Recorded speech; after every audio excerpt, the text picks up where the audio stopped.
Greetings, everybody. Simon McCormick here from Drut. Today's webinar, this is our second webinar. This is about the Drut composition. We're going to do composition of a node. And you'll probably wonder what that is about. Well, throughout this session, I'm going to explain it to you and show you all about it. It's a word that's been used in the industry, but it's actually very important, particularly for the Drut technology. Now, last time, a couple of weeks ago, I did a session where we did a dynamic attach, reattach, and detach of resources to a previously composed unit. So this is kind of the precursor to that, where actually we're going to set it up first of all. And it's important because there's a lot of very important technology that I'm going to show you that we have within the Drut environment that allows you to build a multi-vendor data center environment into a situation where you can basically do that dynamic attachment and detachment. There's some dry parts of this demo where I'm going to go into booting machines. So you can watch that at your leisure. I'll try not to make it too boring. Hopefully it'll be interesting enough. I'm going to start off with a few slides just to try and explain a little bit more about why this composition piece is actually important and interesting to you. So we'll start off with a little slide on Drut itself and some of the messaging we've been using about environment. And I think one of the key ideas and thoughts I have that seems to resonate well with customers is basically better use of your existing data center. So what we often see is when a customer is looking at a new data center pod or rack or whatever, they're often buying brand new servers. And nothing wrong with that. We love you to buy new servers. What we have the opportunity with Drut, though, is to actually use existing machines as well as new machines. We don't mind. Go either way you want. I think that's the core value disaggregation with Drut, is actually better use and reuse. So anything new you buy, you can use and make better use of it. What you bought last year, there's nothing worse in my mind is when your environment, you deployed some machines last year. And then this year, everyone's talking about GPUs and AI. Imagine that you can't use the machines you deployed last year. So, well, they're no good to us. That's a terrible situation to me. Actually, with Drut technology, we can change that. We can actually repurpose those machines. So we build a lot of hardware capabilities into the solution, plus software capabilities that allows you to do this dynamic distribution of the environment to create it and make them more efficient.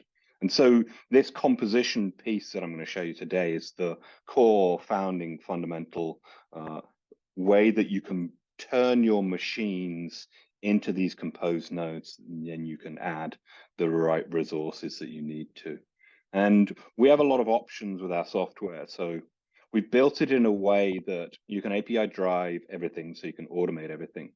And we've layered the software and hardware, so there's a lot of choices in what you do. So what we show you today, there's a lot of options for what you can use. But we consider ourselves a complete system company at this point because we actually have all of the software pieces in place for you to create this brand new data center private cloud environment using all of our software and hardware. And it can augment your existing processes. It can replace some of the existing stuff. It can sit side by side with the existing software as well. So there's a lot of capabilities there. Now, this next slide, I always put this one in because there's generally three key things I want to say, and sometimes I forget them, so it's good to have a slide.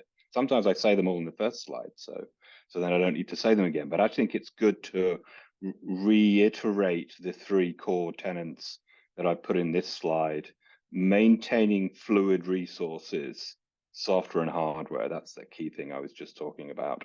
Make better use of what you build, new or existing.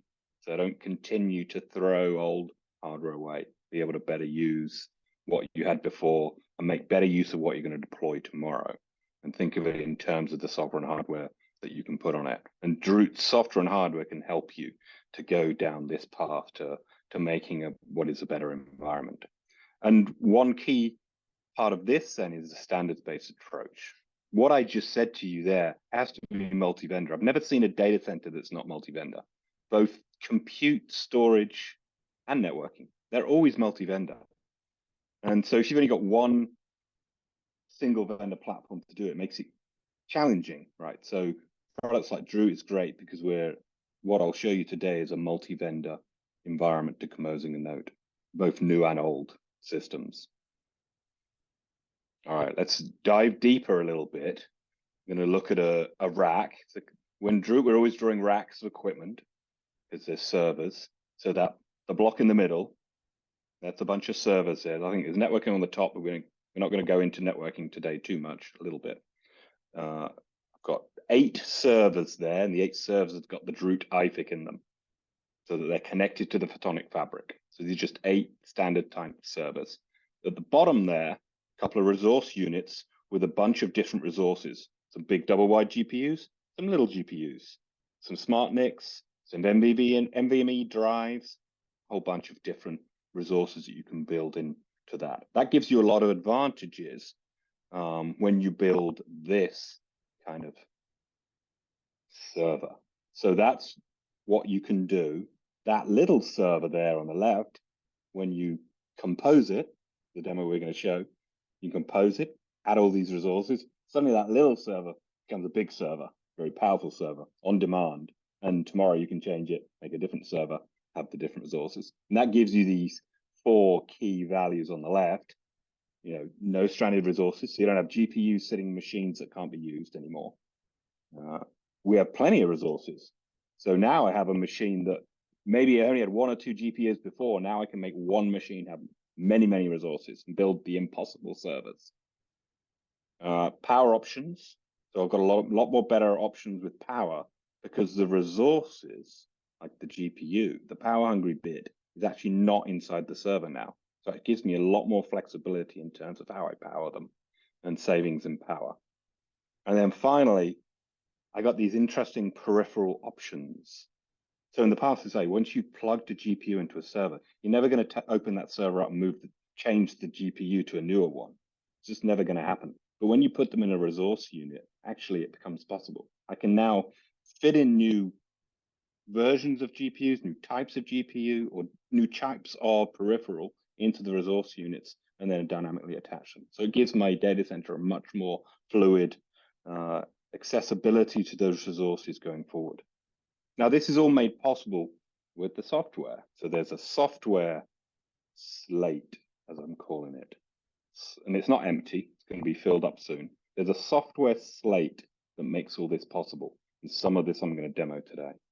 So start off with a BMC BIOS and IPMI. Now, I know whenever I do a webinar, I mention these 3 terms, half the audience leaves. But actually, it's not that bad in this case. It's going to be, it's important for us. You as a user, you don't actually have to get into it. Well, we've basically hidden that layer from you. But it's important for composing a machine with resources.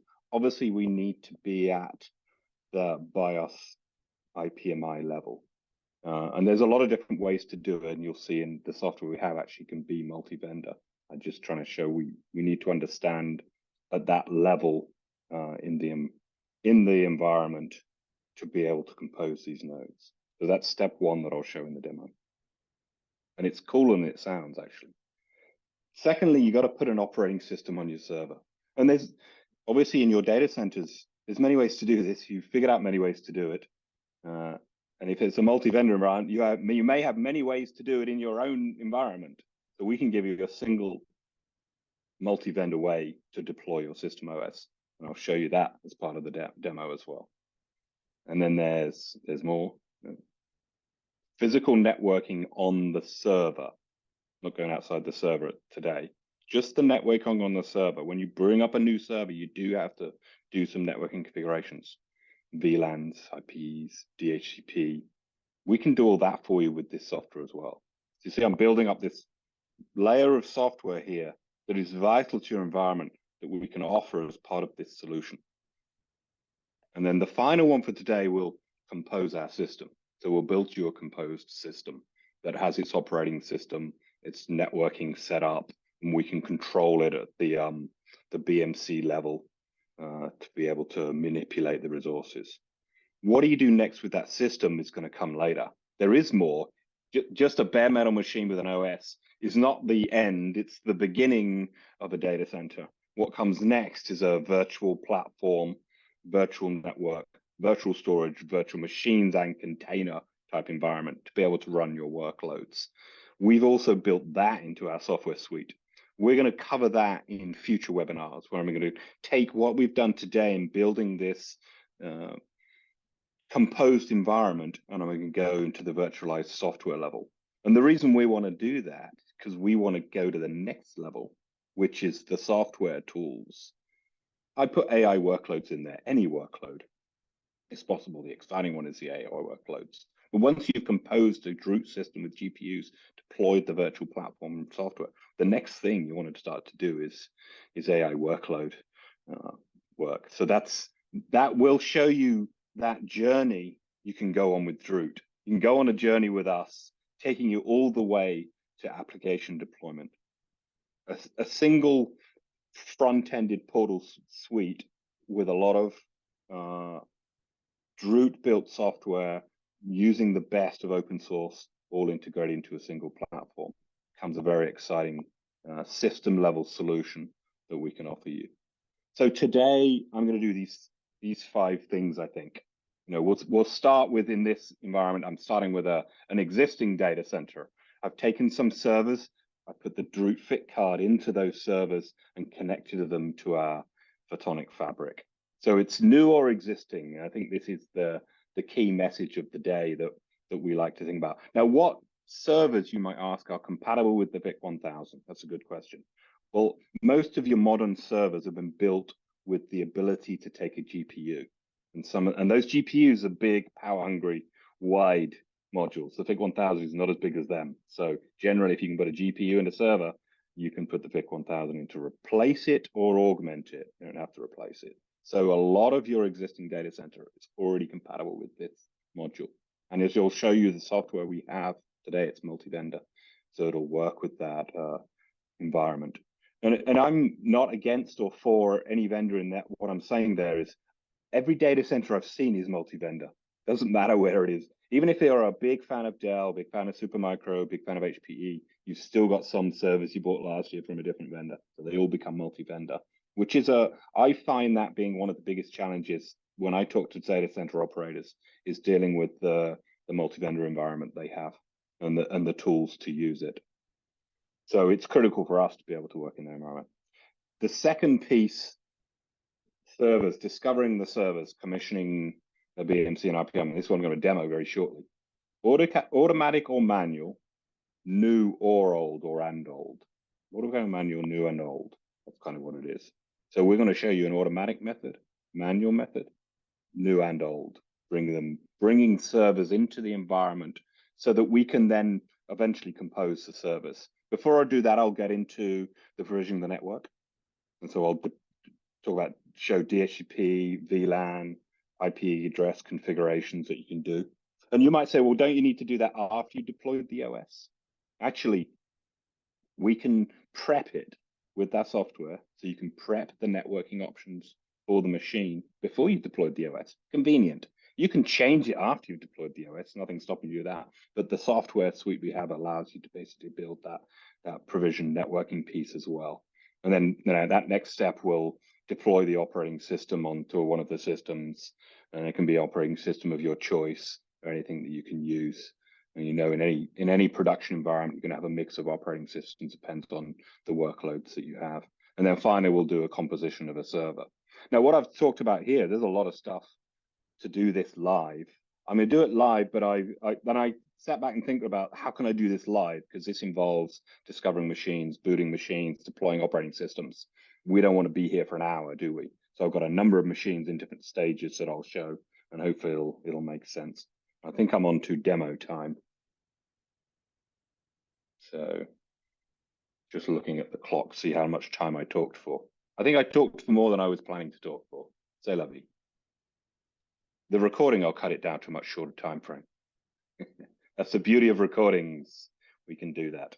All right, I've jumped onto this machine. Actually, it's not the machine I wanted to start on. I'm going to start on this machine.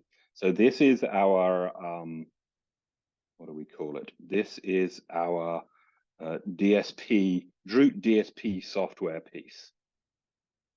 And I've got a bunch of machines in there. You'll see this guy.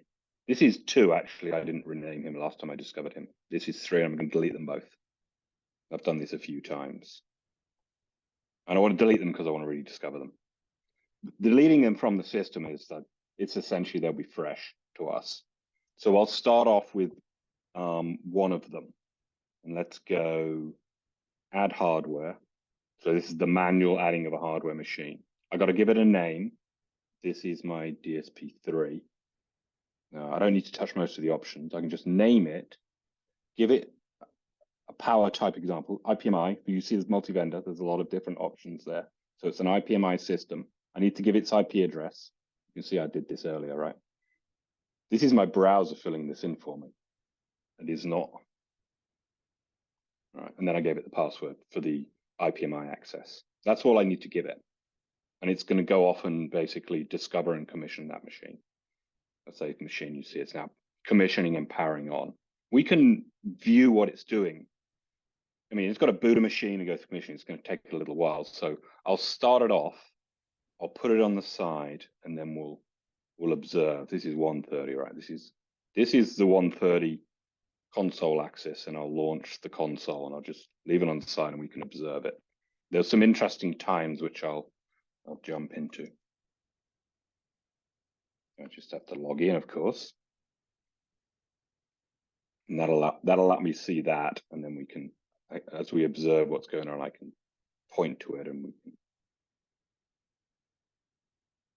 It should give us some interesting points as we're going through it, launching just the console access to this machine, so we can see as it's booting, and we should see it's like. It also gives me a bit of confidence in a live demo that I know it's doing something.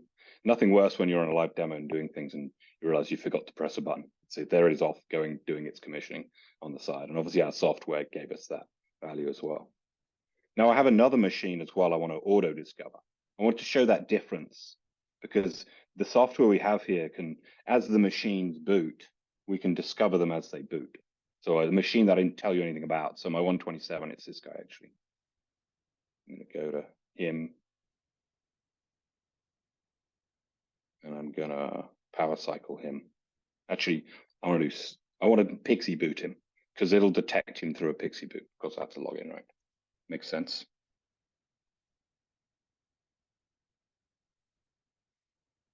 I want to pixie boot him. So when he pixie boots, it'll be picked up by the system and then automatically brought into the environment chain. You can just, you've got tons of machines that you need to deploy. Machines are actually off, but I'll set up, going to make him pixie boot one time. That pixie booting, he'll be then detected and we'll be able to bring him into the system as well. And I'll power him on. And I'm just going to ignore him for now and I'll carry on with them. So I've got 2 machines churning away, doing stuff. You see, we've detected the one that we manually added, and this will take a while. So this is going off and basically discovering the machine. It's actually booting right now. Once it's booted, it'll go through the IPMI commissioning, discovering the resources that system have, putting in inventory, and then setting it up available for us to do the next step. And these machines you see on the right here have already been deployed into the next step. They went through that commissioning process and we discovered all their resources. I can click on one now and I can show you the environment that we have. So it's learned about the physical bare metal information inside this server. It knows it's a Dell server, the cores, memory, storage, networking, but it learned all that. So you've got a really powerful inventory management tool for your data center just with this software, which is actually something that's critical to a lot of environments anyway. And you maintain this, and this works for both bare metal and virtual machine. So it's an interesting aside with virtual machines that we'll get into on a future setting. Now, if you remember the steps I was doing, the next thing I was talking about was, so this machine's ready to deploy. I can deploy the OS on it, but I want to talk about a couple of things before I go through the deployment. First of all, it's a networking setup. So it's discovered this machine, it discovered all the networking, the physical net interfaces that are plugged into it. If we look on this machine on the left, we'll see what it's doing now. It's doing its Pixie boot now. So this machine that I manually added, it's gone through, booted up, and then doing a Pixie boot that our DSP software is supplying the Pixie boot software to it. So we've interrupted the boot cycle and we're giving it its base operating system for us to do the commissioning. So it's progressed through that. So the software we have here actually provides a lot of capabilities. One is you've just learned we can Pixie boot machines. Back to my networking setup. So I've learned the NICs, and you see previously on this machine, I configured some VLANs onto it. So I basically said, no DHCP, but here's a VLAN, an IP address and subnet that you're provisioned on. And you can do this to all your machines. This is essentially before I've deployed the OS. Think about that. The OS has not been deployed, but I can do it before that so that when the OS is deployed, it's now configured with the networking setup, and then you should be able to talk to the network, and your applications should be able to much easier to deploy them. So it really simplifies that whole networking piece when we set that up. Now within the software itself, this piece, if I go into the subnet configuration and I look at my 53 VLAN, for instance, I can go into it and I can configure DHCP. So not only is this software a Pixie boot server, it's also a DHCP server. And these are optional. You can do the DHCP through different resources, but this software that we have as part of this Drut package becomes a complete system software that can use through a data center. It's actually really powerful software. It's built on a lot of open source. So the DNS mask DHCP config utilities that are often used in millions of data centers around the world are part of this raw thing. You can manipulate them manually as well in this setup. But here's a nice UI that lets you manipulate it. See, I've got a reserved range of addresses that I can apply. When machines attached to the DHCP, you'll see them listed. You can statically reserve addresses for machines. So a comprehensive DHCP serving environment.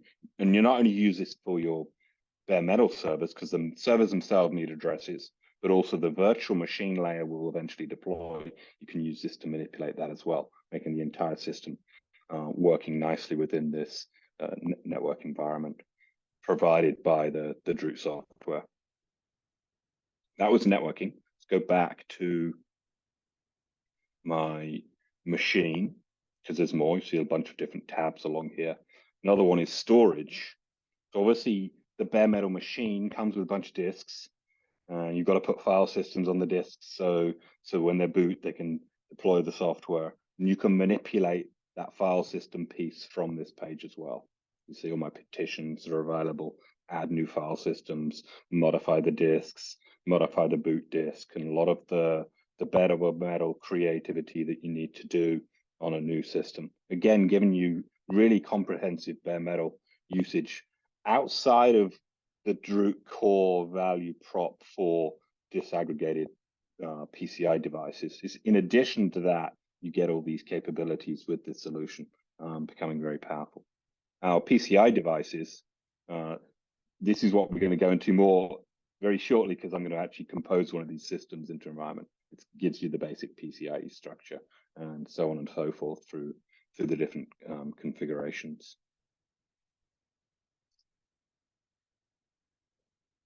So we'll notice our the machine I added, my demo 3. So that was the one I went in and I said, it was a machine that was sitting there. It essentially had nothing on it. Imagine you literally just brought it out of the box, brand new machine, racked it, and all you'd done is given it an IPMI address. So we do need an IPMI address. So using whatever you have in your system for IPMI, it's got an IP address. You gave that IP address and credentials to Drut. And that's all you did, and we said go. We then took control of that machine, brought it up into this state where we can now basically deploy an operating system on it. And we can actually this is a good time. I can go to the network portion here. You'll see it's all blank because it's just the physical networks. It doesn't have the VLANs. Now I can start adding the VLANs to this machine. But actually, I want to do the next step. I want to talk about the next step is that I've got a fully commissioned machine that I can now deploy the operating system on it. And it does make sense to do this staggered kind of approach.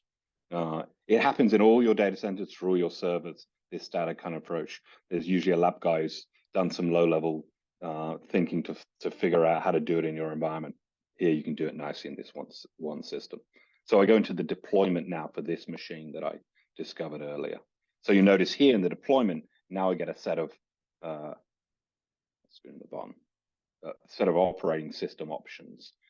You can load your favorite operating system to the environment. I've loaded CentOps and Ubuntu onto this setup, but you may have a Windows server or some other server that you use that you like in your environment. Choose the release, kernel level, and then some more options. I can actually do some cloud init boot options. So when it boots up, run some more procedures. Essentially, you've got a build that you want that works for your applications.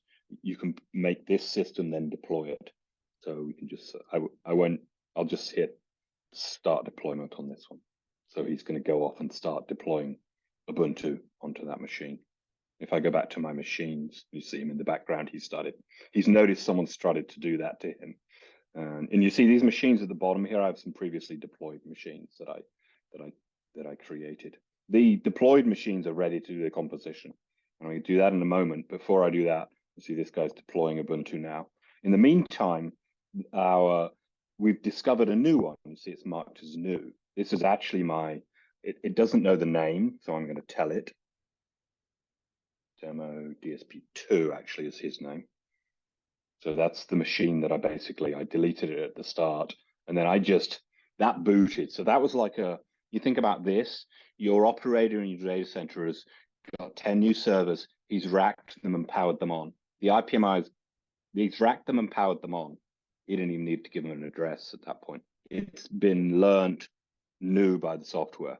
We didn't tell it anything. It automatically learned it. So you can see there's the options, dynamic or manual, automatic or manual for discovering machines.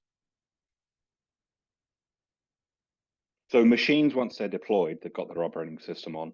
Now they're ready to build into what we call the composed node, so that Drut can then do the dynamic detachment of resources. I'm going to jump to this guy over here, slightly different setup.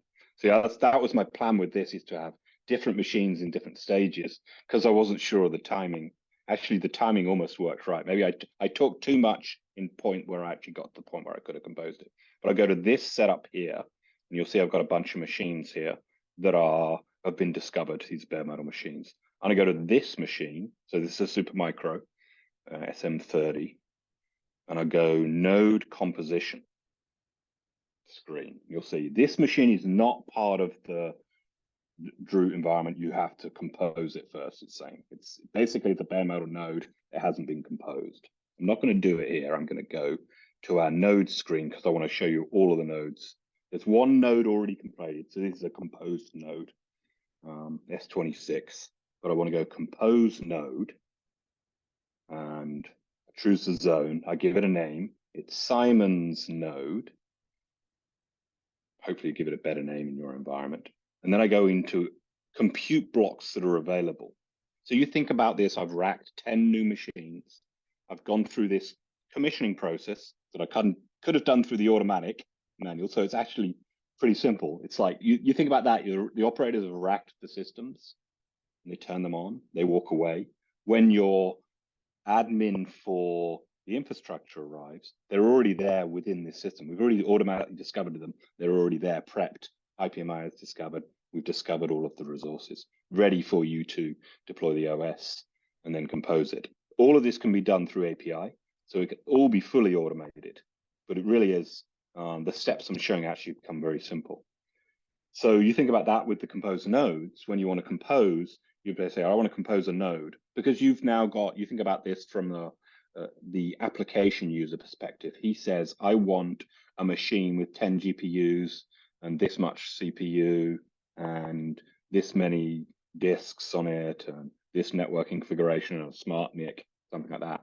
From this API pull from here, you can see these are the available machines. So these nodes are available for us to compose into a specific block. We'll take the Supermicro and we go next on the Supermicro. And now you've got the option now, you can just compose the node with nothing on it. Because once you've composed it, you can dynamically attach the resources. You don't need to compose it again. In essence, composing is kind of a one-time thing. Do this at the start of day, and the attachment, detachment can be done later. In this session, I'm actually composing the node, and then I'm choosing some blocks, storage, resource blocks to attach. In this case, I've got storage. So I grab a couple of storage blocks and attach them.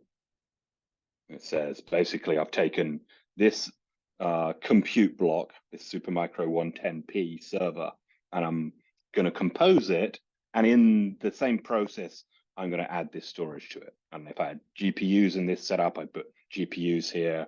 So you can do it all in one go. I don't need to dynamically attach it in that case, because obviously I've just done it in one session. And I finally say compose the system.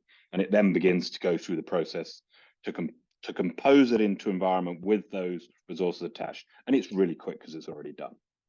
So this part is super quick. So if you think about that from the operational point of your environment, a lot of it can be done automatically. From machines being plugged into the network and powered on, connect them to the network, a lot of that can be automatic through this software. So they automatically get into the point where you can compose them. The actual composing then is super quick. The adding and deleting resources is almost instantaneous and happens within a few seconds. So that is the end of the demo. That was what I was going to show today. The next session that we're going to do, I think we're going to get more into the virtual machine container storage layer to show where you can go next. Composing machines is a little bit dry. It's actually very exciting to infrastructure people, but I think it gets more exciting as you go further up stack. So we want to do a little bit more of that. So in my in summary today, what I've shown you, I've done composition of a node into the Drut environment. But prior to doing that, I basically showed you how easily we can bring bare metal machines into this environment and actually complement a lot of the service you already have in your data center with the Drut software, really adding a lot more value beyond just the composition of the nodes. I don't know if there's any questions I need to ask live. No questions to answer live. That's right. Anybody interested, follow up, please feel free to contact us at drut.io. My name is Simon McCormack, and it was a pleasure talking to you today. Thanks very much.